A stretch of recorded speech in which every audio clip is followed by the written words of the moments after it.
Global happenings today. We communicate, we analyze global news. Stay tuned. Hello guys, welcome to Global Happenings. Today we have a trending news here for you, and the headline of the news reads: US government open up on how Nigeria snub warnings, which has resulted to visa ban. But before we continue with details of the news and further analysis, we'd like to encourage you to please subscribe to our channel by clicking on the red subscribe button, also on the bell icon, so that you can get notification anytime we publish videos on YouTube. All right, let's look at the news in detail. The United States of America and government has stated that Nigeria and other foreign government will notify about identity management and information sharing criteria in 2019 before the eventual visa ban. Nigeria is rated one of the worst performing countries on the performance metrics. However, the Republic of Chad improved on their metrics and were removed from the list of countries who cannot apply for immigration visa to the United States. This was contained in the full report of the visa restriction titled Proclamation on Improving Enhanced Vetting Capability and Processes, published on www.whitehouse.gov. And the process began on March 11, 2019, when the United States government formally notified all foreign countries except for Iraq, Syria, and North Korea about the refined performance metrics for the identity management and information sharing criteria. It reads: apart from Nigeria, other countries on the list are Eritrea, Tanzania, Sudan, and Myanmar. On January 31st, the U.S. government announced the suspension of the issuance of immigration visa to various countries, but the order came into effect from February 21. All right, that's the news. And I want to say here clearly that one of the Down syndromes, that's one of the, what I may consider as major characteristics of this present day government. Or let me not say this present day government. Let's be very factual here. From inception of democracy in Nigeria, one of the most visual characteristics of democratic government in Nigeria is negligence, procrastination. It has cost us a lot. If you start from, the time that we started democracy, you will see long list of it. For example, the whole issue today Nigeria is facing is not caused by anybody except Nigerian government. Starting from when Boko Haram popped up, it wasn't as tough as this. They weren't as strong as this. They didn't have balls the way they have right now. But far back when it started, between that 2001, 2, 3, 4, 5, when it all started, they started showing that, hey, this is what we are going to become in future. And negligence made Nigeria to suffer what we are currently suffering. Look at the scores of death we have recorded thus far via their own activities. Negligence. Boko Haram wouldn't have been what it is today if not for the negligence of the government that was then.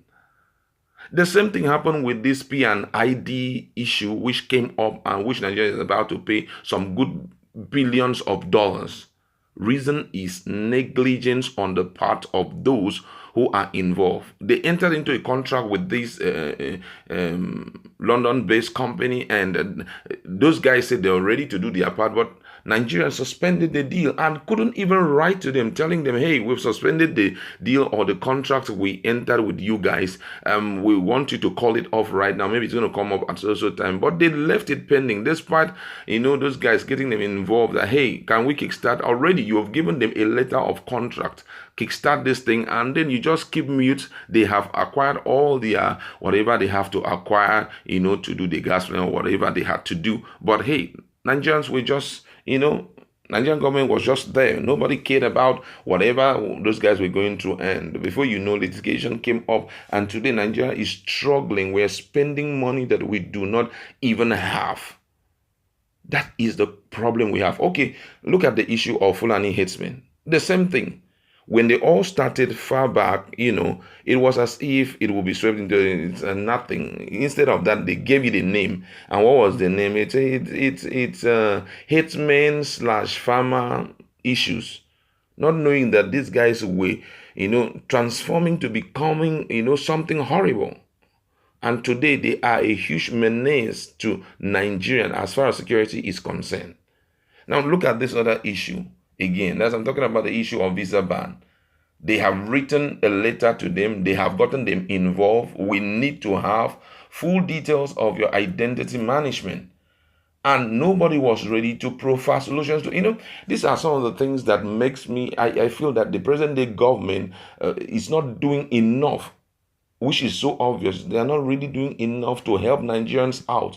Every day we find ourselves, because of their negligence, we are suffering a lot of things. Far back, 31st of March, the letter was saved 2019. I know that we don't even have, when you're talking about the identity management, whatever, I think the only place you can go to is possibly immigration. But to say to have full details of Nigerians, about where we are staying, track record and all of that, we don't even have it in this country. But let's be real to ourselves. And that is why you see that crime strife very fine in this part of the country or part of the world, especially in Nigeria. Crime doesn't have to struggle because, let's look at the case of, say, a crime takes place in a place and you have to pick up people's, thumbprint and all of that. In Nigeria, it's not useful because there are some people who don't even have a bank account. They don't even have even the so-called bank account.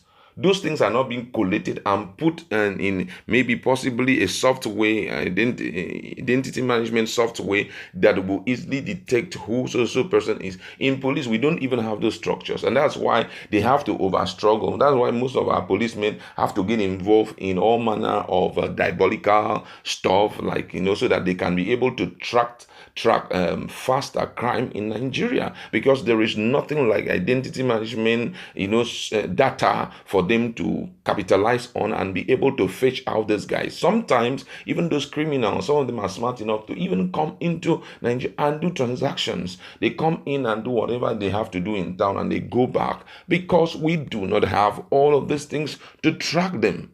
In Nigeria, you can't go into a particular environment and say, there is a CCTV camera there that, check the movement. Or if you see it, know that it's individual that are fixing it. But guess what? That money was released many years ago for it to be done, but it was never done. These are the things. Negligence is what has put us in this situation. And do you know why this negligence is there? It's because they are more interested in the objective of their party, in their personal selfish gain, and they abandon the need of the people. They abandon the need to make the society a comfortable place for Nigerians. They forget about the issue of development in all strata of the economy. They forget about all of these things, and that's why we are going through what we are going through. Imagine there's some persons who had planned to travel abroad and all of that. They've been hindered, because of who?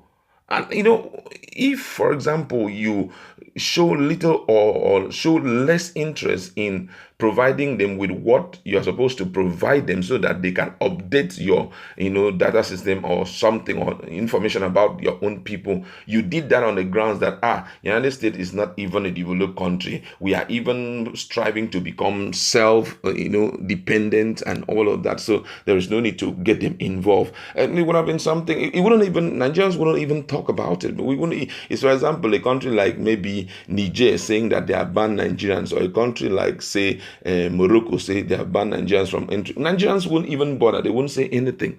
But here we are not even self-reliant. Number two, apart from just being self-dependent, Nigeria does not even have enough that can cause their own people to stay back. Corruption has swept over everything. Looting is the order of the day. Now, insecurity is the topmost issue or topmost challenge in the country. Meet a young Nigerian, meet maybe someone in mid-30s, not even mid-30s, starting from 20 years, begin to check, have interaction with them, asking them how much faith do they have in the present day government, or how much faith do they have in Nigeria as a country. You realize people seem not to be interested. That's why every day we still keep seeing increasing number of persons joining any agitation that suggests secession from Nigeria. We keep seeing those things. It's not because Nigeria wishes to get involved in all of that, but hey, they've sat back, look at the country. It was weak government before, but right now it's considered as a failed government, and for that reason people are looking for the shortest way out of Nigeria. Look at the level of negligence we are seeing in the country, which has cost Nigerians so much. Most people that had, maybe possibly they have a company in the United States who have been going there and all of that. You see, with all of this, they're going to be hindered, They're going to be hindered. These are some of the issues that must be given top priority before we get to 2023, so that we know how to get the right people into that position.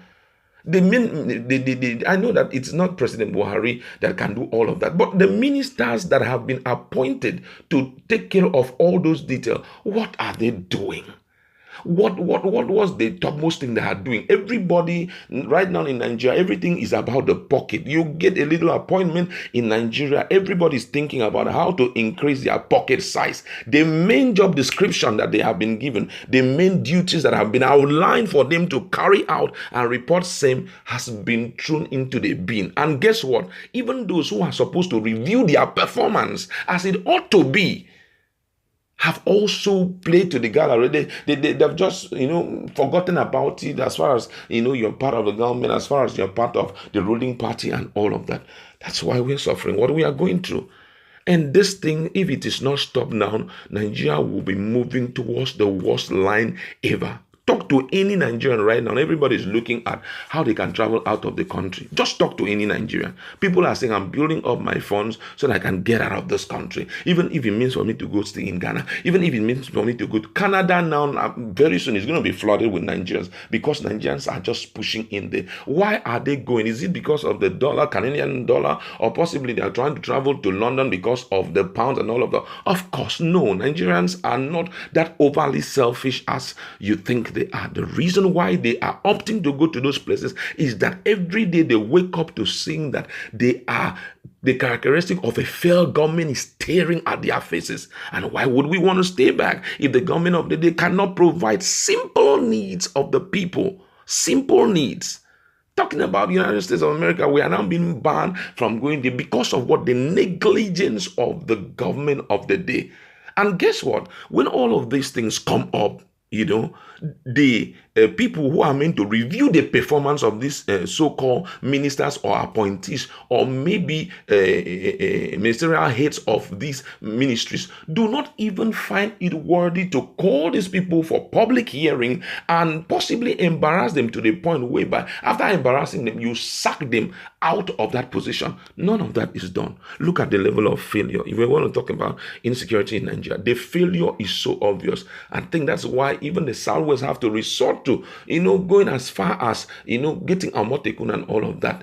Nigerians came up, not even Nigerians, the lawmakers, those in the House of Representatives came up and said, hey, this thing is becoming too much. Please, can you ask those people who are, military chiefs who are in charge of our security agencies, all of them should throw in white paper. They should resign now for another appointment to come up. Until now, nothing has been done about it. Instead, there's a closed-door meeting that they have come out. Nobody seems to know what is actually happening. And it's becoming very funny. Guess what? Another thing that you see that is overly obvious is